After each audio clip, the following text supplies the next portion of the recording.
ইরানের আসন্ন প্রেসিডেন্ট নির্বাচনে প্রার্থী হওয়ার ইঙ্গিত দিয়েছেন দেশটির সাবেক প্রেসিডেন্ট মাহমুদ আহমেদিনেজাদ। আগামী ২৮ জুন দেশটিতে প্রেসিডেন্ট নির্বাচন অনুষ্ঠিত হবে।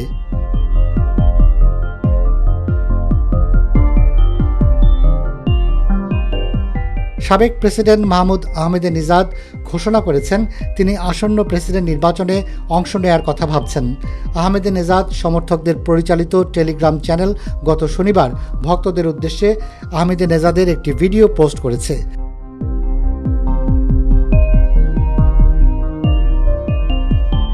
এদিকে ইরানের পার্লামেন্টে আহমেদিনেজাদ সমর্থকরা তার সম্ভাব্য প্রার্থিতাকে স্বাগত জানিয়েছেন। তারা দাবি করেছেন আহমেদিনেজাদ দেশের অন্যতম জনপ্রিয় রাজনৈতিক একজন ব্যক্তিত্ব।